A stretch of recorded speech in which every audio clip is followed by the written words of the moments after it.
Let's begin this journey together. And don't forget to like this video, share your thoughts in the comments, and subscribe so you won't miss any of our latest stories. Take a seat, everyone. Grab a coffee, maybe something stronger if you're in the mood, because what I'm about to share might just surprise you. Even now, after nearly 2 decades in the corporate world, I still find myself a little dizzy from it all. And believe me, at 52, after navigating the corporate maze and providing solutions, very little throws me off balance anymore. You think you've seen it all, right? Promotions, restructures, office politics that could rival the drama of Capitol Hill. But this was something entirely different. My name is Eleanor Ellie. To most people who aren't signing my paycheck, I'm a senior project manager. I'm good at my job, reliable, maybe a bit predictable. I like things orderly. My desk is usually neat. Photos of my 2 grown-up kids, Sarah and Ben, tucked neatly beside my monitor, pens in their holder, a coaster for my ever-present mug of Earl Grey.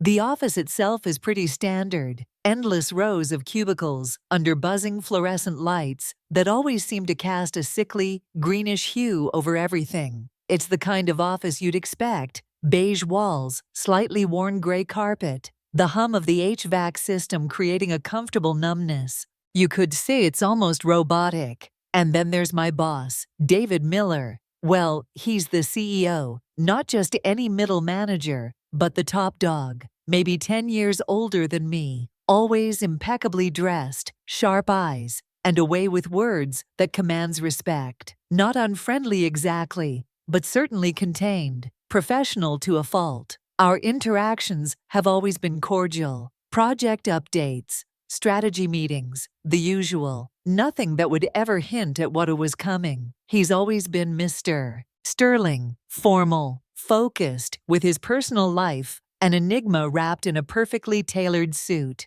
Now imagine this. It was a Tuesday, just an ordinary Tuesday, not a Friday afternoon when strange things sometimes happen. A typical late October day, drizzly, the kind where time seems to mock you every minute, dragging slower after lunch. I was buried in the quarterly budget projections, buried in spreadsheets that looked like alien hieroglyphics. My brain felt like lukewarm oatmeal. Most people had already started packing up for the day. The usual sounds of the office winding down, the soft zip of laptop bags, keys clattering into purses, muted goodbyes. I planned on staying another 30 minutes, maybe an hour, to get a handle on these numbers before facing the commute home. Then I saw him, David, standing near the edge of my cubicle. That was unusual. He rarely left his corner office unless it was for a very specific reason. Usually, you'd be called to him, the corner office with the real view and the fancy espresso machine. He stood there for a moment, not exactly looking at me, but toward my general direction. He cleared his throat softly. "Eleanor," he said, his voice lower than usual, quieter. I looked up, trying to shift from budget chaos to a CEO interaction. "Yes, David." I straightened up instinctively. Old habits die hard. "Could you spare a few minutes when you're ready to wrap up?" My internal alarm bells immediately went off. Budget cuts? Layoffs? Did I screw up? Did I miss a deadline? My mind raced through the past few weeks, conjuring the worst possible scenarios. Of course, I managed to stay composed, keeping my voice as even as I could. "I'm just finishing up here. Give me 5 minutes." He nodded quickly, turned, and walked back toward the executive corridor, his footsteps unnervingly silent on the plush carpet. That's when the anxiety truly kicked in. This wasn't a casual pop-by. This felt heavy. I quickly saved my spreadsheet, my fingers feeling sluggish as they fumbled over the keyboard. I gathered my purse, shut down my computer, just going through the motions. Robotic. My heart was tapping nervously against my ribs. Walking down the hall toward his office felt like it took forever. The plush carpet muffled my footsteps, making the silence feel even more unsettling. The lighting in his office felt softer, warmer, less clinical, more like a space that had seen years of stories unfold within its walls. Polished wood, abstract art on the walls. This was the realm of the executive tier. His door was slightly ajar. I knocked lightly. "Come in, Eleanor," his voice echoed from within. I pushed the door open and stepped inside. His office was expansive, meticulously organized, with floor-to-ceiling windows that offered a sweeping view of the city skyline. Raindrops streaked down the glass, turning the lights below into soft watercolor smudges. A scene that should have been tranquil, yet something felt off. What struck me first was that he wasn't behind his usual imposing mahogany desk, a clear deviation from the norm. Instead, he stood near the window, gazing out, his back partially toward me. He gestured toward the two leather armchairs, arranged perpendicular to his desk, near a low coffee table. "Please, have a seat," he invited. I sat, perching on the edge of the plush chair, my purse gripped tightly in my lap. The leather felt cool against my hands, grounding me, yet I couldn't shake the unease building inside me. The room smelled faintly of wood polish and that expensive coffee he favored. But it was all background noise, barely audible against the silence that seemed to stretch between us. He turned from the window, and that's when I noticed it. He looked tired. Not the end-of-day fatigue that anyone could understand, but something deeper, more profound.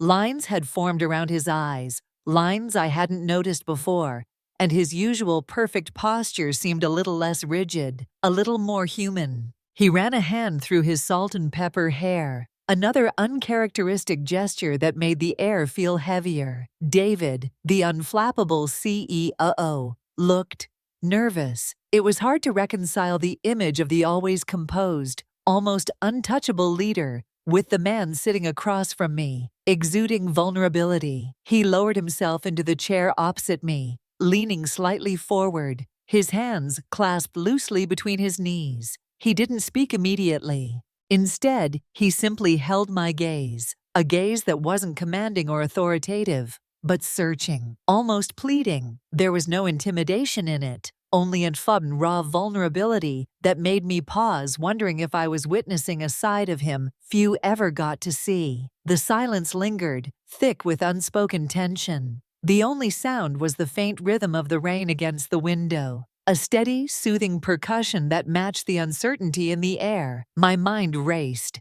What was going on? Why was he so different? Finally, he took a deep breath, the sound loud in the stillness of the room. "Eleanor," he began again, his voice barely above a whisper. "There's something personal I need to tell you, something I haven't discussed with anyone here." My breath caught in my throat. Personal? From David Miller? The very idea was almost impossible to grasp. My carefully constructed world of spreadsheets, project timelines, and deadlines suddenly felt as if it were tilting on its axis, unsure of where it would land. I nodded slowly, unable to form words, my mind still swirling with questions, waiting for the bombshell that I felt was about to drop. That's when things took a turn. There I was, perched on the edge of an expensive leather armchair, my heart pounding in my chest like a drum. The air in the room felt charged with something I couldn't fully comprehend. Anticipation? Dread? I honestly couldn't tell. The rain outside continued, its soft rhythm against the glass, a constant reminder of the uncertain moment unfolding between us. David stared at his clasped hands for a long moment, as if searching for the right words, or perhaps for the courage to speak them. When he finally looked up again, his eyes met mine directly, and I saw it. Something different. The professional mask he always wore was gone, replaced by something more human, more vulnerable. It was as if I was seeing him for the first time. And then his voice, still quiet, but now firmer, broke the silence. "Hope, Eleanor," he said, his words deliberate, carrying weight. "For the past 30 years, my life has been Sterling Solutions. Building it, growing it, managing it. It's been everything." He paused, gesturing vaguely around the plush office. "This, the meetings, the deals, the pressure, it defines me." He stopped, correcting himself, a wry twist of his lips. "Or rather, it's what people think defines me." I nodded slowly, still unsure where this was going, but my ears were wide open. The truth in his words was undeniable. To everyone around us, David Miller was Sterling Solutions, the epitome of success, the embodiment of everything corporate ambition could be. And I had never questioned it until now. He leaned back slightly in his chair, though his posture remained tense, as though every word mattered more than ever. But there's something else, something I've kept completely separate, compartmentalized. He hesitated again, as if searching for the right words, the right moment. I've written, he said finally, the word hanging in the air between us, heavy with meaning. You write, I echoed, blinking like reports, mimus. It sounded lame even as I said it, but my brain was struggling to connect. David Miller, CEO, with writer. A small, almost shy smile touched his lips. No, not reports. I write poetry. Poetry. I just stared at him. If he told me he moonlighted as a rodeo clown, I might have been less surprised. David Miller, the man who could dissect a balance sheet with surgical precision, who negotiated multi-million-dollar contracts without breaking a sweat. Poetry. The contrast was staggering. It felt like discovering your stern, practical math teacher secretly painted watercolor fairies. He seemed to read the disbelief on my face because he gave a short, self-deprecating laugh. I know it doesn't exactly fit the image, does it? No, I admit it. Honestly, no, it really doesn't. I mean, wow. David poetry. It started in college. He continued seeming to relax slightly now that the initial confession was out, just dabbling. Then life caught. Busy. Career. Family. All of it. But I never stopped entirely. It became a release, a way to process things, to see the world differently than I have to in this chair. He gestured towards his imposing desk. He looked up the window again, at the rain streak. Sit, escape. For years, it's been my secret. My wife knew, of course. Before she passed, he mentioned her passing briefly, a shadow crossing his face, but he didn't dwell on it. But no one here, no one in my professional life. It felt incompatible, weak, maybe. Certainly not something a CIO is supposed to spend his time on. My mind was reeling, trying to reconcile the image of the powerful executive with this hidden, sensitive side, a poet. Suddenly, fleeting moments from the past clicked into place, an unusual turn of phrase in a meeting, a thoughtful observation that seemed slightly out of character, a certain depth in his gaze, sometimes when he thought no one was looking. Why? Why are you telling me this, David? I asked softly, the question hanging heavy in the quiet room. And why now? He turned his gaze back to me, and the intensity was startling, because he said slowly, deliberately, I've been submitting some of my work under a pseudonym, obviously, and, well, a small respected literary journal wants to publish a collection, a chat book. David, that's wonderful, I exclaimed, genuinely impressed, and frankly touched that he was sharing this. Congratulations, that's huge. He nodded, but his expression was troubled. It is, and I want to do it. I really do, but it means acknowledging it more publicly, even under a pseudonym. It feels like a step out of the shadows.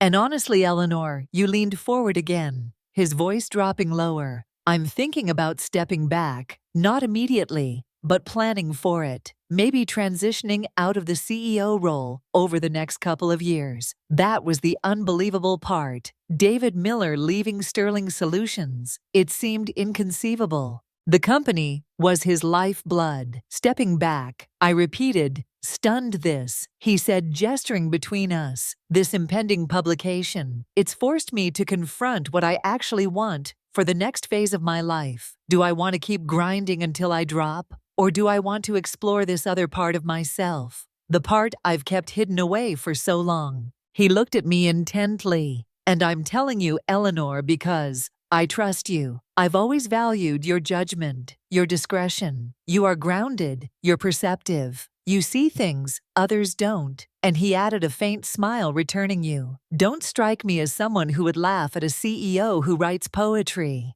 I felt a warmth spread through my chest, a surprising sense of connection to this man. I thought I knew, but clearly didn't. He saw me not just as a subordinate, a cog in his machine, but as a person he could confide in, someone whose reaction mattered on a personal level. "No, David," I said softly. "I wouldn't laugh. I think it's amazing. Truly." We sat in silence for another moment. The dynamic between us irrevocably shifted. He wasn't just my boss anymore. He was a man grappling with a profound life decision, revealing a hidden facet of his soul. The sterile office suddenly felt intimate, a pocket of quiet confession. Amidst the corporate hustle, the rain continued to fall, washing the city lights into blurry constellations outside the window, and I had a feeling that my predictable, orderly world had just been fundamentally and perhaps wonderfully rearranged. Saying amazing felt like a colossal understatement, but honestly, my brain was still buffering, trying to process the image of David Miller, the titan of industry, hunched over a notebook, scribbling verses.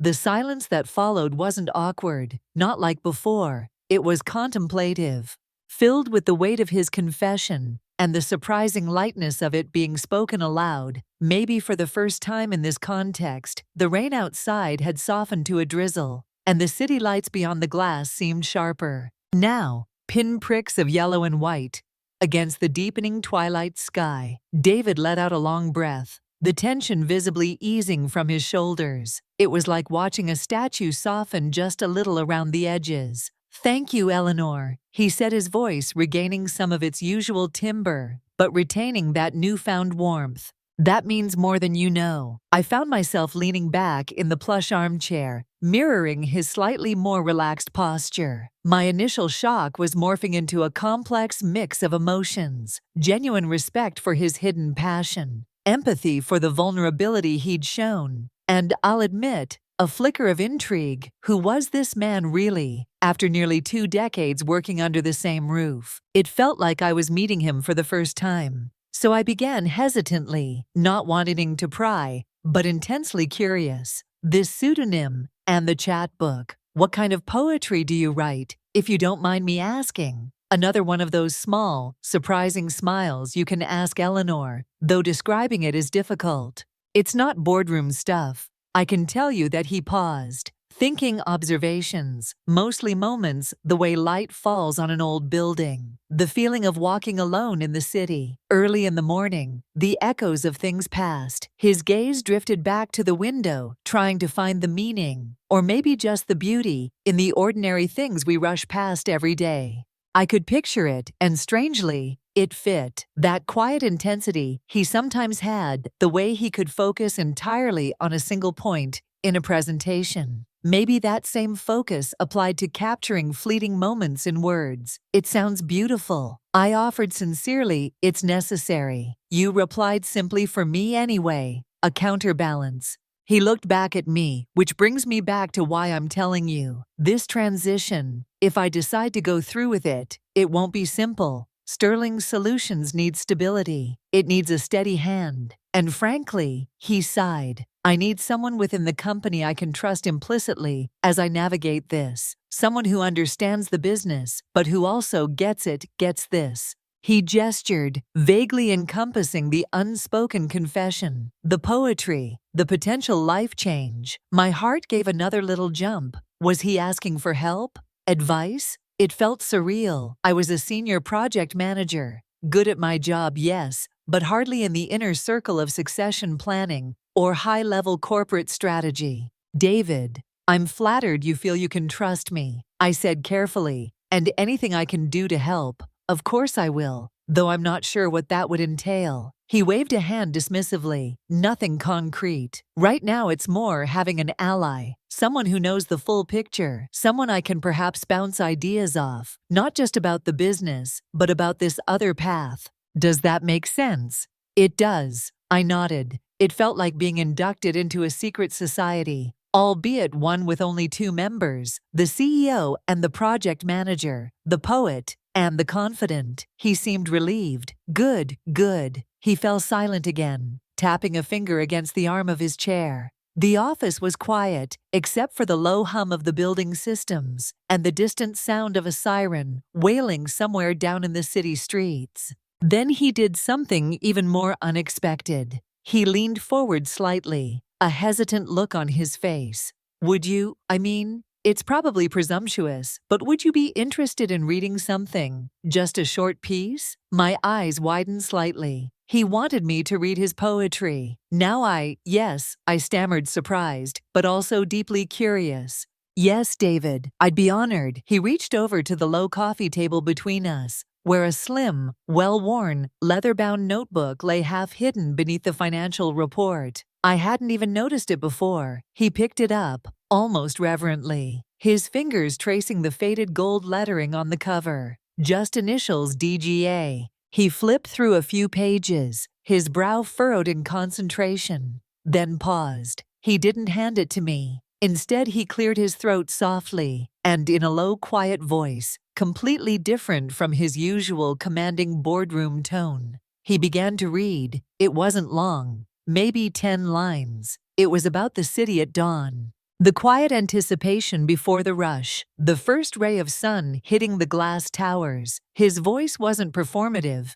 just simple, letting the words speak for themselves, and they did. They painted a picture so vivid, so evocative. I could almost smell the damp pavement and feel the cool morning air. It was surprisingly poignant, capturing a sense of solitude and quiet beauty that resonated deeply with me. Someone who often felt lost in the daily corporate shuffle. When he finished, he looked up, his expression guarded, searching my face for a reaction. The air crackled with a different kind of tension. Now, the vulnerability of an artist, sharing their creation, my opinion, suddenly felt incredibly important. David, I said, my voice a little thick with emotion. That was really lovely. Truly, you have a gift. A slow smile spread across his face, reaching his eyes. This time it transformed him, making him look younger, less burdened. Thank you, Eleanor E. murmured. Thank you. He closed the notebook gently. The moment felt pivotal. A line crossed. We had shared something real, something far removed from spreadsheets and profit margins. He had shown me a hidden part of his soul, and I hoped, received it with the respect it deserved. He glanced at the clock on his desk. Goodness, look at the time. I've kept you incredibly late, Eleanor. I apologize. Not at all, I said quickly, standing up as he did. The spell was partially broken, the roles of CEO and employee filtering back in, but the underlying connection remained. Thank you again, he said, walking me towards the door. For listening, for understanding. Anytime, David, I replied, meeting his gaze. He opened the door for me, and as I stepped out into the quiet, dry-lit hallway, he said one more thing, his voice low and carrying a hint of intrigue. There's something else, Eleanor, something I was hoping we could discuss, perhaps outside of the office. My steps faltered outside the office. What now? The unbelievable, it seemed, was far from over. Outside the office, the words slipped out before I could stop them. Tinged with surprise, my mind still processing the poetry and the potential. CEO departure struggled to grasp this new curve wall. What else could there possibly be? David offered a reassuring, albeit slightly weary smile. Nothing alarming, Eleanor, I promise. Just a conversation better had away from these walls. He gestured vaguely around the executive corridor. Perhaps coffee, sometime later this week, or quiet lunch if you prefer. The invitation felt both momentous and completely natural after the intimacy of our conversation. This wasn't my CEO asking for a meeting. It felt like David asking Ellie.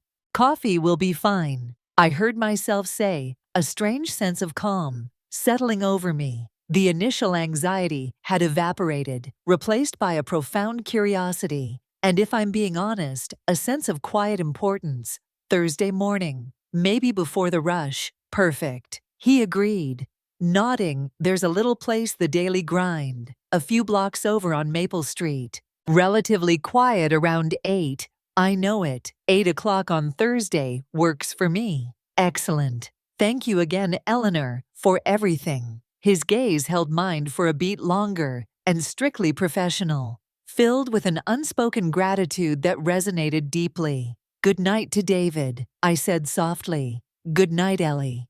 Hearing him use my nickname felt like sealing a pact. acknowledging the shift between us. I walked back through the now almost deserted office floor, the usual rows of dark monitors and empty chairs seeming different tonight. The fluorescent lights still buzzed. The carpet was still gray, but my perspective had changed. The predictable landscape of my work life suddenly held a secret garden, revealed by the most unlikely person. The next day and a half passed in a blur of normal work meetings, emails, spreadsheets, yet nothing felt quite normal. I saw David briefly in a management meeting. He was his usual commanding self, sharp and focused, dissecting quarterly reports with precision. But I saw him differently now. I noticed the way his fingers drummed silently on the table. When someone else was speaking, the slight tilt of his head. As he listened, the fleeting moments, his gaze seemed distant, perhaps composing a line of poetry in his head.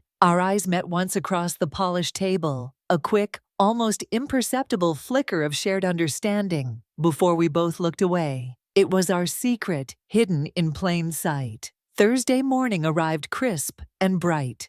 A welcome change from Tuesday's drizzle. I felt a flutter of nerves, walking the few blocks to the daily grind, smoothing down my blazer. It wasn't a date, obviously, but it felt significant. Nonetheless, the cafe was cozy, filled with the rich aroma of roasting coffee beans and the low murmur of early morning patrons. Exposed brick walls, mismatched wooden tables, local art displayed half-lie, a world away from sterling solutions. I spotted David already seated at a small table in the corner, nursing a black coffee dazing out the window. He wasn't wearing his usual power suit, but a simple well-cut charcoal sweater and dark trousers. He looked approachable, human. He saw me and stood up, a welcoming smile on his face. "Ellie, thanks for coming." "Morning, David," I replied, sliding into the chair opposite him. I ordered my usual Earl Grey from the passing server for a few moments.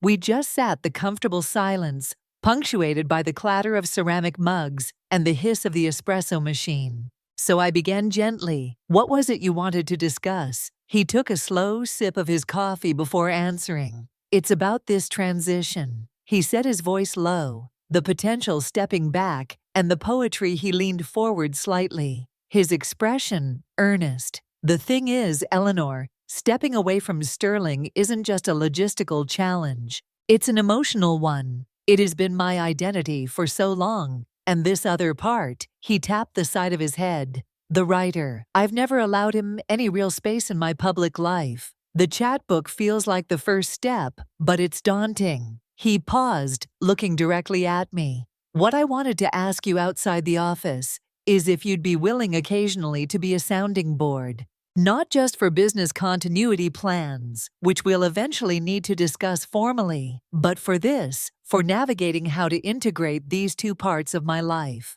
or how to gracefully move from one to the other, someone who knows both sides. Now, your perspective, I find I value it immensely. It wasn't about asking me to co-pilot the company or make earth-shattering decisions. It was simpler, and yet somehow more profound. He was asking for a trusted, confident, someone to witness and perhaps offer gentle guidance on his personal journey of reinvention. It was a request built entirely on the respect and trust that had unexpectedly bloomed between us. A wave of warmth washed over me in the often impersonal world of corporate ladders and bottom lines. This felt incredibly real. He wasn't leveraging his position. He was extending a hand, seeking connection on a human level. "David," I said, meeting his earnest phase, "I would be honored, truly. Anything I can do to help you navigate this, I will." The relief that flooded his face was palpable. "Thank you, Ellie.